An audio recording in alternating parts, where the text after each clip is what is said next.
2 months after starting Deadlock, I went from an initiate player, and I recently hit Ascendant 1 with 90% win rate. And when I was queuing through those games from Archon all the way up to Ascendant 1, there were a few things I noticed that made it so much easier to climb, and that's what we're going to talk about in this episode of Shotty's Yap Session. If you guys are new here, this is a series where I yap about a topic, and you turn me on in the background while you do something else, or if you really want to, you can watch the mid-game play. Let's get right into it. Now, first thing a lot of people have to understand is the vast majority of players in this game, respectfully, are bad. They don't understand the game. They don't understand how to play the game. They came from a hero shooter or Dota or whatever, and they load up into this game and just kind of do whatever they want. Maybe they're playing team fight the game, or they're playing farm the game, or whatever. Most of them aren't playing Deadlock. So you have to realize that a lot of the weight when you're solo queuing or duo queuing or whatever, a lot of the weight is on you. Because from experience, if you're not bad, you'll still rank up, right? If you're above the rank that you're playing in, for the most part, you will rank up and you'll be fine. Now, don't get me wrong, you will still get government mandated losses, but you have to understand that most people are bad, most people don't understand the game, and there are plenty of people, even in Ascendant or whatever, that have 1,000+ games that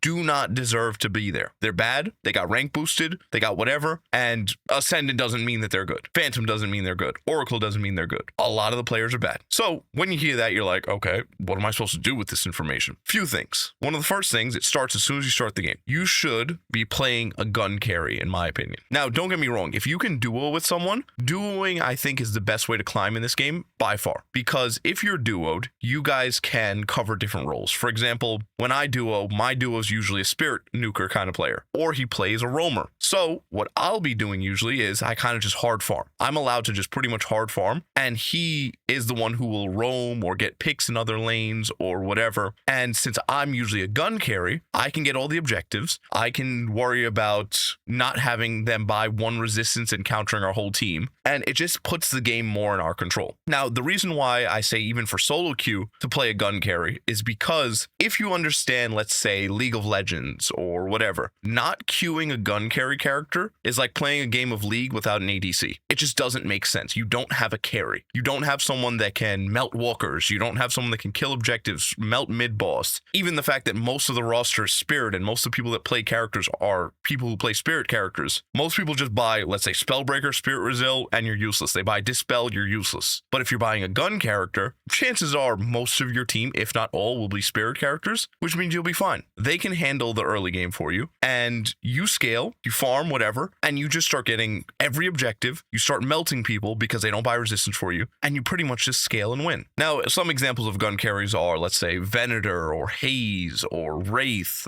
and Wraith is a good one because she also does spirit too, so that's pretty helpful. Or let's say, I guess Viper, but I don't really like Viper that much. She's not bad. I like her in lane early, but But anyone who does primarily gun damage, even Warden's really good, and he does a lot of spirit as well. A lot of different characters. But once you've chose your character, the carrying starts in just lane, right? Try to get yourself against the worst lane, if that makes sense. For example, if you see, I don't know, Apollo Graves as a lane, you should go there, if possible, right? If you're a character that actually just gets destroyed by Apollo Graves and there's literally zero chance you can do anything or have any impact, fine, don't do it. But you don't want to risk giving the best lane or the strongest lane or whatever, or maybe the hardest scalers a random. Because if you give them a full random lane, that means you put the future of that game or the way the game scales into a random's hand. So if they play bad or they somehow magically leave lane with 10 deaths, which I've seen before, you could have stopped it, right? Let's say you get stomped in lane, right? But you have a brain. You just don't push out of Guardian 40 different times expecting, oh, I'll get the kill this time, I got it. Instead, you sit under Walker, you sit on Guardian, whatever, you let them take Guardian, you push back to Walker, let waves crash on you, whatever, and you maybe end lane with 0-3. And they still win, but you get to farm, you get to stay alive, and you don't make them pretty much unbeatable past the 10-minute mark, you know what I mean? So you want to try your best to take the hard lanes. Now, once lane phase is over, some games are honestly lost before even the 10-minute mark, which we'll talk about in a little while, but once you get past the lane phase, then it's farm simulator. The biggest issue I see with people who are trying to carry or try to win or whatever, they're over-rotating for their team. Your team, forget them. Good luck. Have fun, team. If they want to overfight, if they want to death ball, if they want to whatever, let them. Stop giving up your advantage Stop giving up your jungle. Stop giving up your 2 lanes that you could be farming or whatever. Stop giving up all of that to go help a fight that you probably couldn't have any impact in anyways because you're 2k farm under and the enemy team has 10% up on us and we're going to lose. So just farm. For the most part, and I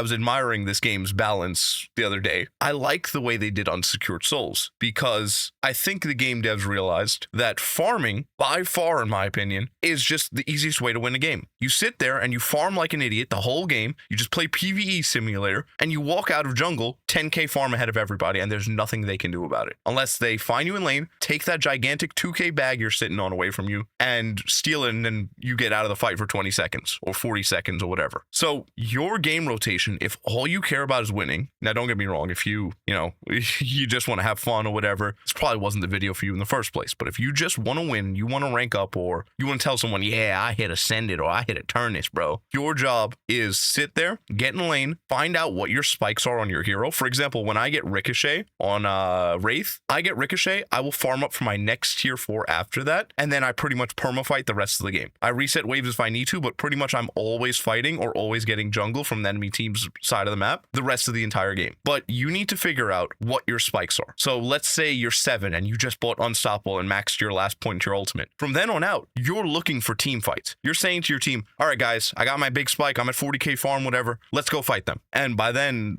your teammates might be at, 23k farm. But you use them, you get them in there to the fight, and you just pop ult, you do whatever, and you win the game. Because pretty much once you get to a certain level of farm, they have to curse you, they have to Moan Krill ult you, they have to Dynamo ult you, they have to Refresher you, they have to do whatever to even get you out of the game. And if they put all those resources into you, yes, you could still die, you could still get killed or whatever, but there's a decent chance that all those resources into you puts them behind on items that they could have used to scale or whatever, and it puts your team on a little bit more of an even playing field. For example, if someone buys Curse, that's another tier 4 they couldn't get, but you force them not to get it, and it's not even a guaranteed chance that they kill you. So your game plan in mid game is jungle, split push, get objectives. So what it would look like is, let's say your team's fighting and 3 people are in the opposite lane to you, because you should be side laning. The opposite lane to you, 3 enemies are, right? So you see that, you push out wave all the way, you get to Walker, and you're standing there shooting Walker, seeing if anyone will zip over or whatever. If they start, you just leave. You back all the way back up, you go back to jungle while the wave is coming back to you, you kill maybe 2 or 3 camps, maybe a Sinners, whatever, and then you head back to lane, you kill lane, and you do it over and over again. So the whole game, you're pretty much pressuring one side of the map, forcing them to pay attention to you. Now, one mistake I see a lot of people do is either hold on to bags or push past the midpoint too much. You shouldn't, unless you're Wraith, because Wraith can just TP across the map in one usage of her too. Unless you're Wraith, though, do not push past, the bridge on each side lane? That little bridge, don't push past it. You shouldn't even walk down into that pit where lane is, right past where Guardian stands. You shouldn't even walk down there most of the time. Kill the wave, push it past there, leave. Because there's too many chances for ganks, there's too many chances for them to kill you, and a lot of people, when they're jungling, they're not paying attention to how much of a bag they have, how much of unsecured souls they have. So either you need to spend all that first, or you need to just not walk up at all. Because if you deliver 1 2k bag to the enemy team, the game is over. Chances are you just lose, because you deliver a 2k bag, that's 2k souls you're down, and now you can't farm for the next 60 seconds. And you put the entire game, completely in your teammates' hands for the next 60 seconds. Now, for more mental stuff, which helped a lot as well, 2 things. The 2 out of 3 rule, which is pretty much as simple as your game should be broken up into best 2 out of 3s. If you get on, you lose the first 2, maybe we get off. If you get on, you win the first 2, decide if you want to do more. If you get on and you play 3 games and let's say you win 1, lose 2 or whatever, you should be playing 3 games at a time if you're trying to rank up, right? For the most part. The reason why I do the best 2 out of 3 rule is just because a lot of people will tilt queue, and I don't want to tilt queue and just, I'm just going to keep playing,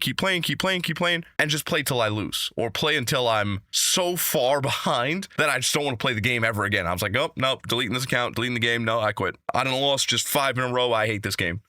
Usually, if I lose 2 in a row, that's it for me. No. Or if I win 2, yep, no, I'm happy, I won. Goodbye, get me off this game. And the other thing is, you want to focus on IGLing. And if you don't know what IGLing is, it's in-game leader. And pretty much you're just telling your teammates what to do, how to do. Now, sometimes you get teammates like, bro, shut up. Or you're 2 and 3, bro. You're bad, bro. Shut up. It's like, it'll happen, right? But you just want to focus on, we just got 3 picks. We're pushed up in every lane. Yo, team, let's go mid boss. Or, yo, team, let's split push and let's let's get this walker or whatever. Just telling your teammates what to do, because a lot of people in Deadlock, they don't really know what to do. They're just sitting there walking around. Oh, well, I'll go farm. Oh, there's an enemy on the map. Maybe I'll go fight that. Or, oh, I pushed up lane. I don't want to go in walker. I might die. Even though he doesn't realize 6 people are dead. You know what I mean? So just that little bit of a push to help your teammates. Also, now that we're this far into the video, if you guys want to know 5 of the best heroes to climb at a low elo, click the link to the YouTube video in the description. It's a buddy of mine's, and he recently started doing YouTube. And do me a favor, do not tell him that I sent you guys. Just try to leave a good comment or let him know if you liked the video or whatever, because he wants to try to get into YouTube, and I kind of want to give him a little bit of a boost, but I don't want him to know it's me. And chances are he won't watch this video to this far in, so I'm all right. But as for the last thing, most of the games, people lose in the first 15 minutes. So if you want to learn how to stop losing in the first 15 minutes and dominate laning phase, check out this video right here. I love you guys. Have a good one. God bless you.